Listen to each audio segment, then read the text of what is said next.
जब इरादे टूटते हैं तो यकीन बाहर आता है और जब यकीन पुख्ता हो जाता है तो फिर करेक्टर बाहर आते हैं। पाकिस्तान की जो होप्स थी, जो उम्मीदें अलाइव थी, उसको काफी हद तक जो वो नुकसान पहुंचा और आज श्रीलंका बिल्कुल पाकिस्तान की उम्मीदों पर पूरा नहीं उतर सका। पूरे तरीके से बुरे तरीके से श्रीलंका जो है पिटा है। लग रहा है कि शाहिद साहब भी थोड़े से डिसअपॉइंट हो रहे हैं। मैं डिसअपॉइंट नहीं हूँ, थोड़ा सा जरा एक मुश्किल आ गई है कि बारिश नहीं हो पा रही, लेकिन वो शायर ने क्या खूब कहा है कि वो तेरे नसीब की बारिश है, किसी और छत पे बरस गई। कल दिवाली है, आपको दिवाली मुबारक भी हो। बहुत बहुत सारे हिंदुओं को पाकिस्तान में और हिंदुस्तान में सब हिंदू भाई बहन भाई की दिवाली मुबारक हो।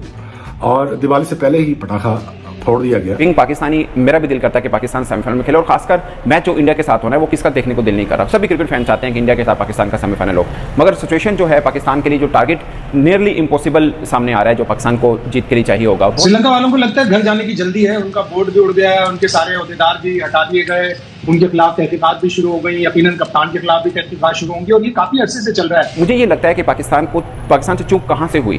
पाकिस्तान की गलती हुई बांग्लादेश वाले, जहां पर फखर जमान अपनी सेंचुरी के लिए नहीं रुके और वो बल्ला चलाते रहे। इतना इंपॉर्टेंट गेम था, जैसे कि बासित भाई ने कहा, ठीक है हमारी तो उम्मीदें उन पे लगी हुई थी, लेकिन उनके अंदर भी, जैसे अभी शाहिद साहब ने भी कहा, कि बड़े हालात खराब है वहां पे क्रिकेट के। उनका बोर्ड भी इसी तरह से चल रहा है। तो चैंपियंस ट्रॉफी की क्वालिफिकेशन उनके लिए एक ब्रीदर होती। हमें अगर कुछ सीखना है तो अपनी गलतियों से सीखना है और आगे बढ़ना है, क्योंकि जो हो गया सो हो गया, बट आगे तो बहुत कुछ है हमें हासिल करने के लिए। शोएब, पाकिस्तान के चांसेस जो हैं वो बहुत खतरे में पड़ गए हैं इनकी इस परफॉर्मेंस की वजह से। ऑब्वियसली हमें दूसरों पे छोड़ना नहीं चाहिए था, लेकिन that's the way we play. ये कोई पहली बार नहीं हो रहा, आईसीसी इवेंट्स में ऐसा होता रहता है। थोड़े से टिमिड थे, शाय थे, टेक्निकल इंप्रूवमेंट्स की जरूरत है, गेम को समझने की और इंप्रूवमेंट की जरूरत है। मेरे पास कंप्रोमाइज नहीं है। मुझे ऐसा लग रहा है कि कलकत्ता वाले मैच में इंग्लैंड पाकिस्तान को वैसे ही हरा दे। जय हिंद दोस्तों। तो दोस्तों आपको बता दें कि जिस तरह से न्यूजीलैंड ने श्रीलंका को कितनी बुरी तरीके से हराया है, उसके बाद पाकिस्तान की अब कराची के लिए टिकट कट गया है, क्योंकि अब आईसीसी ओडीआई वर्ल्ड कप से पूरी तरीके से पाकिस्तान बाहर हो गई है। वहीं ये पाकिस्तान वाले टिके हुए थे कि श्रीलंका न्यूजीलैंड को हराएगी और हम पाकिस्तान वाले मतलब इंग्लैंड से जीतकर सेमीफाइनल में पहुंच जाएंगे, लेकिन श्रीलंका ने इतनी बुरी तरीके से हारा आज न्यूजीलैंड से, आपने तो देखा ही होगा। भाई अगर तुम लोग ये वर्ल्ड कप देख रहे हो तो दिल पर हाथ रखकर ईमानदारी से बताओ, क्या तुम्हें दुनिया का कोई भी टॉप 3 का बल्लेबाज कोई एक भी बाबर से कमजोर लगा? नहीं, इतना मरा हुआ बल्लेबाज तो शायद अब पैदा ही नहीं होता। लोग शायद उसको क्रिकेट में आने ही नहीं देते कि भैया तू जिस तरह खड़ा होता है तो पूरा दिन गुजर जाएगा, खड़ा रहेगा, ना तू टीम के काम आएगा, ना पोजीशन तुझसे कोई फायदा उठा सकेगी, ना बच्चे तेरे को देख के कुछ सीखेंगे, बल्कि वो क्रिकेट छोड़कर ही चले जाएंगे। तो अब मैं ये कह रहा हूँ कि दुनिया का हर आदमी, वो नफसियाती मरीज कल सेंचुरी मार गया, कौन? Ben Stokes. अंदाजा लगा लीजिए कि जो मरी हुई टीम है उसका भी कोई ना कोई। अगर आप बोलेंगे वो नेदरलैंड थी, उसने साउथ अफ्रीका को हराया है, तो तुम मान लेते ना, तुम्हारे हाथ नहीं। तो मैं ये कह रहा हूँ कि पाकिस्तान क्रिकेट में पिछले 24 घंटे के अंदर जो चीजें नजर आ रही है वो ये नजर नहीं आ रही। बाबर आजम को T20 से ड्रॉप करने की बातें हो रही है, लेट सुन के आए। इसको हर फॉर्मेट में रखो और इसको बोलो तू ही खिलाएगा, तू ही खिलाएगा। जब तक तू उफ नहीं कर देना, जब तक तू माफी ना मांग ले अपने लोगों से कि दूसरे के चक्करों में तुम्हें लगा दिया मैंने कि मैक्सवेल के लिए दुआएं करो, श्रीलंका के लिए दुआएं करो। अबे बेगैरत, कम से कम ये तो बता दे कि तेरी टीम की मैया वीरान क्यों हो गई, ये बताने से कादिर है। मैं ये कह रहा हूं कि कल पूरा दिन मैंने ये देखा पाकिस्तान के इलेक्ट्रॉनिक और सोशल मीडिया के ऊपर इंजमाम ने इस्तीफा दे दिया, इंजमाम ने इस्तीफा दे दिया। पाकिस्तानी, मेरा भी दिल करता है कि पाकिस्तान सेमीफाइनल में खेले और खासकर मैच जो इंडिया के साथ होना है वो किसका देखने को दिल नहीं कर रहा। सभी क्रिकेट फैन चाहते हैं कि इंडिया के साथ पाकिस्तान का सेमीफाइनल हो, मगर सिचुएशन जो है पाकिस्तान के लिए जो टारगेट नियरली इम्पॉसिबल सामने आ रहा है जो पाकिस्तान को जीत के लिए चाहिए होगा। बहुत से लोगों ने दुआ की कि बारिश हो और मैच मुकम्मल ना हो पाए और किसी तरह से पाकिस्तान सेमीफाइनल की राह में पहुंचे। अगरचे बीच में थोड़ी सी छोटी सी, बिल्कुल छोटी सी रुकावट अफगानिस्तान की भी है, जो उनके लिए और भी टफ है क्योंकि वो पाकिस्तान से नीचे है उनका। अल्लाह अल्लाह करते करते नेदरलैंड से साउथ शकील की वजह से आप जीत गए। रिजवान का भी थोड़ा कंट्रीब्यूशन था, दुनिया जानती है किसने किस तरह खेला। फिर जब आप अगला मैच श्रीलंका, ये वाली श्रीलंका है, देखो इसका क्या हाल है, जिसको सब मार रहे हैं, जिसे अफगानिस्तान ने भी हराया वन साइडेड, ठीक है। इस वाली श्रीलंका से एक फ्लैट और होश पड़ी हुई बॉलिंग बैटिंग फ्रेंडली कंडीशन में आप हादसाती तौर पर मैच जीत गए। लेजेंड दोबारा खड़े हो गए, रिकॉर्ड जिल्लत, ये भी तो बताओ। लेकिन हम नहीं पीछे हुए, हमने कहा अब आ रहा है वक्त।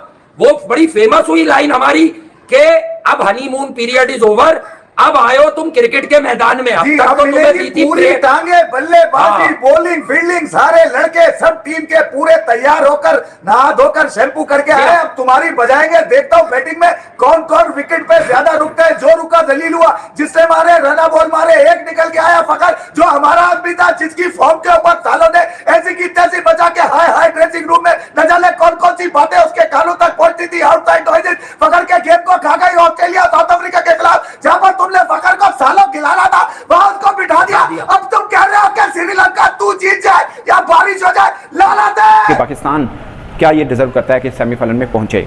हार जीत होती रहती, खेल का हिस्सा है। न्यूजीलैंड भी बहुत बुरा खेला आखिरी मैचेस, वो भी हारते ही आ रहा है। बट मुझे ये लगता है कि पाकिस्तान से चूक कहाँ से हुई?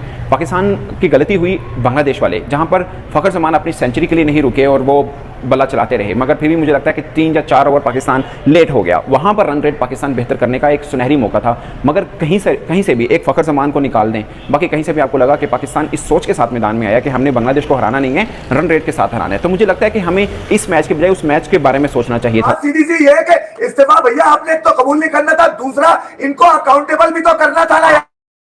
अकाउंटेबल करें आप, और आप पूछते तो अगर आप गलत नहीं थे तो इस्तीफा क्यों? ये कैसे भतीजा भाई, ये पैसे काटो इनके, पैसे छीन लो, पैसे मत दो इनको। रिवाइज करें आप यार, मतलब क्या सब ले लो, सब इनके अकाउंट जो है ना ब्लॉक कर दो। देखिए साउथ अफ्रीका की टीम बहुत खराब मैच हारी नेदरलैंड से, बहुत छोटी टीम समझी जाती है ना। देखिए अगर आप वर्ल्ड कप खेलने से पहले की बात करें, देखिए मैं अक्सर आपको कहता हूं जो आप नहीं होते हो, कभी कभी आपको वो डिस्ट्रैक्ट करते हैं लोगों के रद्द अमल। जैसे कि लोग आके कमेंट करते हैं उल्टे सीधे, आप अपना कोई ओपिनियन दे गए हो तो वो आपका ओपिनियन है, तो आपको गुस्सा आ जाता है कि भाई तू ऐसी बात क्यों कर रहा है, तू किसी का कुछ क्यों बना हुआ है। तो अब मैं आपको ये चीज भी बताता चलूं कि यहाँ क्या हो रहा है। यहाँ ये हुआ जब वर्ल्ड कप शुरू हुआ, इस बात को बड़ी ध्यान और तवज्जो से सुनिएगा। जब वर्ल्ड कप शुरू हुआ तो पहले तो कौम को बेवकूफ बनाया इन साबिक लेजेंड्स ने, जो यूं क्यों हुए ना, इसके बजाय वहां पे हम ये चाहिए होता है, इसमें कोई शक नहीं है, मगर ज़्यादा इस हाथ का इस्तेमाल हमें करना चाहिए था बांग्लादेश के खिलाफ मैच में। और अगर वहां पे हमें रन रेट अच्छा मिल जाता तो शायद आज इतनी तकलीफ ना होती जो क्रिकेट फैंस उठा रहे हैं। और ये सिचुएशन पाकिस्तान क्रिकेट के लिए अच्छी नहीं है, मगर ऑन द होल पूरा वर्ल्ड कप हम देखें तो पाकिस्तान ने जो सबसे अच्छी जीत ली वो न्यूजीलैंड के खिलाफ ली। वो मैच पूरा नहीं हुआ, बट जिस अंदाज से बल्लेबाजी कर रहे थे बाबर और फखर जमान, सब गुमान कर रहे हैं कि वो मैच पाकिस्तान जीत सकता था, पूरा भी होता तो पाकिस्तान जीत सकता था। अब ये फन बट टाइम 50-50 था, बट सिचुएशन DLS के मुताबिक पाकिस्तान जीता, तो रूल के मुताबिक जीता तो पाकिस्तान जीता। बट उस मैच को निकाल कर पाकिस्तान कौन सा मैच अच्छा खेला? श्रीलंका से हम जीते, मगर श्रीलंका का सबसे तगड़ा मैच वही हुआ जो उन्होंने पूरे वर्ल्ड कप में खेला। मतलब श्रीलंका से भी हम फंस के जीते, हम नीदरलैंड से भी कुछ क्लीन नहीं जीते, मगर जो हम जीते कहने का मतलब है वहाँ पर भी हमें कहीं रन रेट अच्छा करने का मौका लेना चाहिए। मेरे पास कंप्रोमाइज नहीं है, मुझे ऐसा लग रहा है कि कलकत्ता वाले मैच में इंग्लैंड पाकिस्तान को वैसे ही हरा देगा। नहीं, अब तो हरा दे भले, हमने हरा किया, हमने को टांगे पकड़ी, हमने को बल्ले पकड़े हुए थे कि भैया ये बात, इस बात का जवाब तो तुमने बाद में देना है कि तुम जो मैचेस आ रहे हो वो क्यों हारे, इतनी गंदी परफॉर्मेंस क्यों थी, फिर ये तुमसे थोड़ी पूछा जाएगा, ये तुम्हारी बात मानी जाएगी। तुम बोलोगे नहीं हम तो पूरी कोशिश कर रहे थे, हमारे लिए तो श्रीलंका भी लड़ा, हमारे लिए तो मैक्सवेल भी खेला, मतलब तुम्हारे लिए दुनिया का हर आदमी करता रहेगा, तुम नहीं करोगे, तुमसे कभी कुछ नहीं होगा। आज कम से कम श्रीलंका का ठीक जाना तुम्हारे लिए लड़ता हो तो नजर, तुम्हारे लिए ठीक छाना खेलना, तुम्हारे लिए तुम्हारा कोई छाना नहीं खेलना, ठीक छाना खेलना तुम्हारे लिए, ठीक से छाना। तुम जो चीज 3 साल से खेल रहे हो ना वो है साजिश, दोस्ती, यारी, वो है पाकिस्तान क्रिकेट के नाम से खेलना। उसके अलावा आप लोग माजरत के साथ, जैसा कि आपने वीडियो में देखा कि किस तरह से पाकिस्तानी मीडिया होप लगाई हुई थी कि न्यूजीलैंड मतलब हारेगी और श्रीलंका जीतेगी तब हमारा सेमीफाइनल में रास्ता आसान होगा, लेकिन ऐसा नहीं हुआ। और न्यूजीलैंड की टीम श्रीलंका को इतनी बुरी तरीके से हराया कि पूरी तरीके से न्यूजीलैंड ने श्रीलंका पर डोमिनेट कर गया। वहीं इसको लेकर पाकिस्तान टीम की अब कराची एयरपोर्ट के लिए सीधे टिकट कट गई है, क्योंकि अब पाकिस्तान इस ICC ODI वर्ल्ड कप से बाहर हो गया है। वहीं आपको बता दें कि पाकिस्तान का मुकाबला अगला इंग्लैंड के सामने होगा, जिसमें इंग्लैंड भी पाकिस्तान को आसानी से हरा देगा, जिसको मैं नहीं बल्कि पाकिस्तानी मीडिया कह रही है। वहीं जब पाकिस्तान वाले बातें कर रहे थे कि हम ICC ODI world cup Bharat से जीत कर लेकर आएंगे, लेकिन अब इन पाकिस्तानियों को सेमीफाइनल में जाने में इतनी दिक्कत हो गई कि पूरी तरीके से पाकिस्तान टीम इस ICC ODI वर्ल्ड कप से बाहर हो गई। वहीं पाकिस्तान वाले बड़ी बड़ी बातें करते थे कि हम ये करेंगे वो करेंगे, हम भारत को हराएंगे, इसको हराएंगे, उसको हराएंगे, लेकिन ऐसा कंडीशन आया कि इन पाकिस्तानियों को श्रीलंका पर डिपेंड होना पड़ा और श्रीलंका ने इन पाकिस्तानियों को लात मारा कि पूरी तरीके से पाकिस्तान बाहर हो गया। और श्रीलंका पहले से ही बाहर था और पाकिस्तान का होप बना हुआ था कि श्रीलंका से जीत जाएगा, मतलब न्यूजीलैंड जीते हारेगा, हम चले जाएंगे, लेकिन श्रीलंका ने ऐसा नहीं किया। वहीं पाकिस्तान में यहां तक बातें चल रही थी कि आज बारिश हो जाए और न्यूजीलैंड का मुकाबला धुल जाए, जिससे हम पाकिस्तानियों को आसानी होगा मतलब सेमीफाइनल में जाने के लिए, लेकिन ऐसा नहीं हुआ क्योंकि पाकिस्तान वाले किसी काम लायक नहीं बचे अब पूरी तरीके से बाहर होकर। वहीं ये पाकिस्तान वाले बातें करते थे कि हमारे पास नंबर 1 ओडीआई बैटर है, नंबर 1 गेंदबाज है, लेकिन सुमन गिल और मोहम्मद सिराज ने इन पाकिस्तानियों से अब नंबर 1 का ताज भी छीन लिया। वहीं इसको लेकर बाबर आजम को जमकर क्रिटिसाइज का सामना करना पड़ा, क्योंकि पाकिस्तान में बातें चलती थी कि बाबर आजम 365 दिन से ज़्यादा का समय का मतलब आईसीसी ओडीआई बैटर था, लेकिन सुमन गिल ने उसे रिप्लेस कर दिया। तो आप सोच सकते हैं कि ये पाकिस्तान वालों के लिए कुछ भी ठीक नहीं हो रहा है। खैर, इस पर आपकी क्या राय है और आपको कैसा लगा पाकिस्तान इस आईसीसी ओडीआई वर्ल्ड कप से पूरी तरह बाहर होने पर? हमें अपनी राय कमेंट में जरूर दीजिएगा और साथ ही हमारे चैनल को भी सब्सक्राइब जरूर कीजिएगा। मिलते हैं किसी अन्य वीडियो में, तब तक के लिए जय हिंद, वंदे मातरम।